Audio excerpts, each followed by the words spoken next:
Spéciale élection départementale sur Sensation.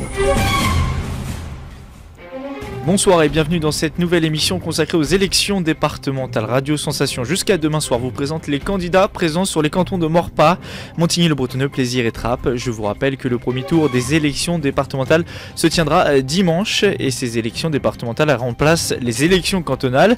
Vous voterez pour la première fois pour un binôme homme-femme. La parité, c'est la grande nouveauté de ce scrutin. Ainsi, la prochaine assemblée départementale sera composée d'autant de femmes que d'hommes. Le département des Yvelines, c'est désormais 21 cantons au lieu de 39 précédemment, et donc 42 conseillers départementaux à élire, 113 binômes sur la ligne de départ, et ce soir nous recevons Michel Chapa, candidat dont le binôme est classé divers sur le canton de Maurepas. Spéciale élection départementale sur Sensation. Michel Chapa, bonsoir. Bonsoir. Vous êtes né le 3 juillet 1953, vous avez donc 61 ans. Vous avez été pendant 25 ans élu municipal au sein de la majorité de gauche à Maurepas. Vous appartenez désormais à l'opposition depuis que Grégory Carestier-UMP a remporté les élections municipales il y a un an. Ce rôle d'opposant, vous vous épanouissez dedans aujourd'hui après 25 ans d'élu de majorité ? Certainement pas. Vous savez, d'abord je suis ingénieur, donc un ingénieur ça construit et ça ne s'oppose pas. Au contraire, ça règle les problèmes. C'est la raison pour laquelle j'ai eu une si longue carrière municipale à Maurepas, en plus à un poste exposé qui est celui des finances. C'est-à-dire que celui des finances, c'est celui qui règle les problèmes, disons en coulisses, qu'on ne voit jamais, sauf pour dire il n'a pas voulu parce qu'il n'y a pas assez d'argent. Donc c'est un rôle assez ingrat, mais enfin ça ne me dérangeait pas, au contraire, vu le résultat sur ce plan. Donc je suis ingénieur et cette position d'opposant ne me satisfait absolument pas. C'est la raison pour laquelle d'ailleurs je ne souhaitais pas rester au conseil municipal, mais disons qu'on n'est pas tout seul et je suis resté. Aujourd'hui le temps est long pour vous ? Oui, tout à fait. Oui. Beaucoup trop long. Comment peut-on vous classer politiquement pour ces élections? Votre binôme est étiqueté divers. Auparavant, vous étiez divers gauche et vos suppléants sont plutôt de tendance, on va dire, centre droit. Comment on peut vous classer politiquement? Alors, moi, je n'ai pas changé. Moi, je suis divers gauche. C'est-à-dire qu'on est plutôt de gauche. Moi, j'ai soutenu la candidature de François Hollande. Il y a beaucoup de choses à dire sur ses réalisations, en plus en positif et en négatif, et donc je conserve ma liberté de critique sur ce plan.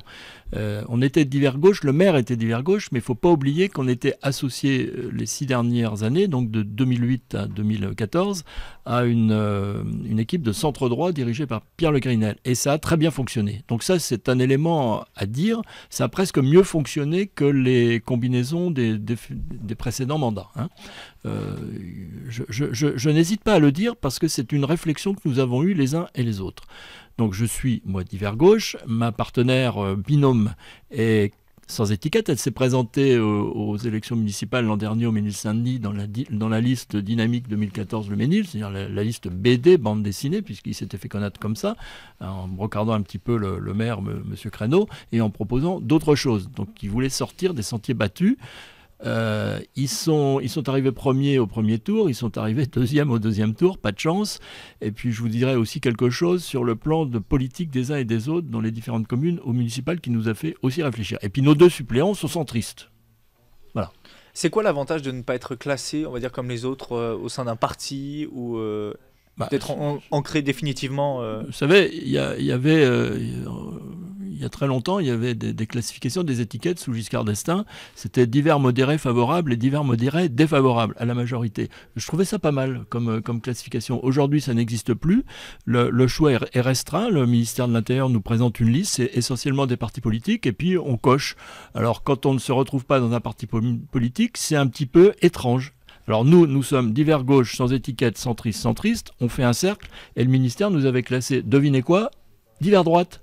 Voilà, donc il n'y a aucune logique là-dedans, c'est un petit peu lamentable, j'ai dû protester. Avec certains de vos confrères, j'ai eu une petite difficulté de communication sur ce plan. Aujourd'hui, c'est très clair. Notre démarche, elle est claire. On s'est aperçu, on a réfléchi à plusieurs, on s'est dit, la bande des 4, c'est toujours les mêmes. Il y a l'extrême gauche, aujourd'hui les écologistes rejoignent l'extrême gauche, hier ils étaient avec le PS. Bon, c'est eux qui changent, hein, c'est pas l'extrême gauche qui change. Il y a le Parti socialiste à gauche, puis de l'autre côté, il y a l'UMP qui agrège dans les Yvelines les partis UDI et autres parce qu'ils sont en train de les absorber, il faut dire les choses comme elles se présentent, hein, avec un rouleau compresseur assez efficace, et puis l'extrême droite. Et on s'est dit, si on présente ce choix-là aux électeurs, il y a quand même beaucoup de gens ou de gauche, ou de centre droit, ou droite modérée, on va dire, qui ne s'y retrouveront pas. Donc, nous proposons une alliance qui s'appelle d'ailleurs Alliance républicaine pour les Yvelines, avec des gens qui se parlent, qui ont travaillé ensemble, alors peut-être pas personnellement, mais les équipes ont travaillé ensemble, et qui se sont appréciés, et qui prouvent qu'on peut être efficace, même si on n'est pas issu de la même famille de pensée politique. Voilà. Alors effectivement, quand on va à la préfecture, on est un petit peu classé comme des zombies, quoi. Voilà, exactement. Votre colistière pour cette élection, vous l'avez dit, c'est Sophie Brault, sans étiquette. Pour vous, cette campagne en binôme, c'est une première forcément. Est-ce que c'est un avantage ou un inconvénient avec le recul maintenant? Si vous voulez, alors à titre personnel, de se retrouver entre personnes comme ça avec qu'on ne connaissait pas il y a quelques mois, on ne se connaissait pas, donc c'est très enrichissant pour le débat d'idées d'une part et puis l'action politique. Il y a quand même un défaut dans ce système-là, c'est que les gens ne comprennent absolument pas cette élection. Regardez les affiches. D'abord, on vote pour 2 et pas pour 4.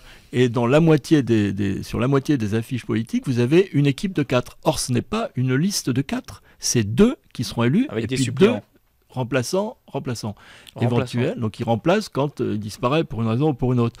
Et donc il y a une confusion générale sur ce plan, les gens commencent à comprendre que c'est pour la parité, mais sur le plan de la communication, c'est un échec, je pense, on verra dimanche, hein, je peux me tromper, mais et c'est plutôt, pour communiquer avec les gens, c'est plutôt difficile, alors que c'est très enrichissant. On va essayer de découvrir votre programme. La compétence première du département, c'est l'action sociale, tout ce qui est lié aux personnes âgées, au handicap. Quelles sont vos ambitions dans ce domaine, l'action sociale? Alors, premièrement, nous ne nous présentons pas pour diriger le département. C'est très important, hein, parce que le département, il sera dirigé par l'UMP. Il ne faut quand même pas se leurrer, il faut être réaliste. Faire entendre une voix différente? Exactement. Alors, après, on interviendra sur les dossiers comme ils se présentent. L'action sociale, il y a à faire un effort pour les personnes âgées qui sont en difficulté, et puis à veiller à ce que cet effort-là soit maintenu. On ne peut pas critiquer ce qui est fait au département sur le plan social vis-à-vis des personnes âgées. Je vous le dis de manière aujourd'hui, ça vous satisfait? Très bien. Mais de ce que je connais, je n'ai pas à critiquer. D'abord parce que ce sont des règles nationales, donc il n'y a pas trop de variantes à apporter sur le plan départemental, mais à chaque fois qu'il y aura un dossier particulier à traiter, on ne sait pas quoi, pas imaginer ce qui va arriver, nous veillerons à ce que les plus défavorisés soient protégés et aidés. Mais par exemple, les candidats de gauche présents sur l'ensemble des cantons des Yvelines disent souvent c'est un département riche et il n'en fait pas assez dans le domaine social. C'est un département riche qui pourrait faire plus dans le domaine social. Par exemple, hier soir, il y avait un débat dans l'Essonne. Le président du Conseil général a créé des maisons de retraite pour ceux qui ne pouvaient pas avoir accès aux maisons de retraite onéreuses, on va dire. Ben voilà un exemple de ce qui pourrait être fait dans les Yvelines sans trop de risques financiers. La majorité actuelle UMP-UDI aime rappeler que du fait de la baisse des dotations aux collectivités, il faut réorganiser l'action sociale. C'est notamment le cas pour les centres de protection maternelle et infantile. Est-ce que c'est un point de vue également que vous partagez aujourd'hui avec on va dire les temps vous savez, sur le plan de la gestion, on peut pas... Vous qui êtes un ancien... oui, sur le plan de la gestion, on traite les questions comme elles se présentent d'une manière très réaliste, d'une manière pragmatique. Il n'y a pas de règle absolue. L'essentiel en matière d'action sociale, c'est qu'il n'y ait pas de personnes en difficulté qui soient laissées sur le bord du chemin. Ça, c'est extrêmement important. Voilà. Vous qui venez du professionnel et du monde privé, que pensez-vous Tous, tous les quatre. Tous les quatre. Qu'est-ce que vous pensez qu'est-ce qu'il faut faire pour favoriser le développement économique du département aujourd'hui ? D'abord, le département, il se porte bien sur le plan économique. Il faut quand même me dire que le département des Yvelines accueille des industries de pointe, sur le plan de l'aérien, par exemple, l'aérospatial, oui, mais aussi de l'automobile, de l'automobile et accessoires, puisqu'à Morpa, nous avons une société qui est assez en pointe, automobile et, disons, objet roulant, on va dire, sur un plan plus général. Donc, il faut garder cet avantage et le maintenir, et en parlant, en faisant de la publicité, de même qu'il faut absolument aider les startups, parce que c'est créateur d'emplois, Une start-up, ça ne réussit pas forcément à tous les coups. Comment on les aide justement les startups aujourd'hui ? Eh ben, faut les intéresser à venir ici et à les accueillir quelque part à des coûts qui sont accessibles et avec un environnement. Et là, il y a un environnement riche, notamment à Saint-Quentin-en-Yvelines, avec l'université et ailleurs, Versailles, Saint-Quentin. C'est un environnement riche sur le plan intellectuel. Il faut pousser l'avantage. Je suis désolé là-dessus, c'est un petit peu discriminant vis-à-vis des autres départements, mais il faut en profiter pour pousser l'avantage, pour faire venir des jeunes talents qui peuvent créer de la valeur ajoutée, de la richesse économique et donc de l'emploi. Quel regard vous portez sur les ambitions de la droite de tout rafler dans le département, le fameux grand chelem, 42 conseillers départementaux ? Vous savez, si on se présente, c'est justement pour contre ça, parce que c'est pas une bonne chose pour la démocratie. Les grands chelems, c'est jamais une bonne chose pour la démocratie, que ce soit les grands chelems de gauche, on l'a vu à plusieurs reprises, ou les grands chelems de droite. D'ailleurs, les présidents de la République de gauche et de droite s'en sont plaints.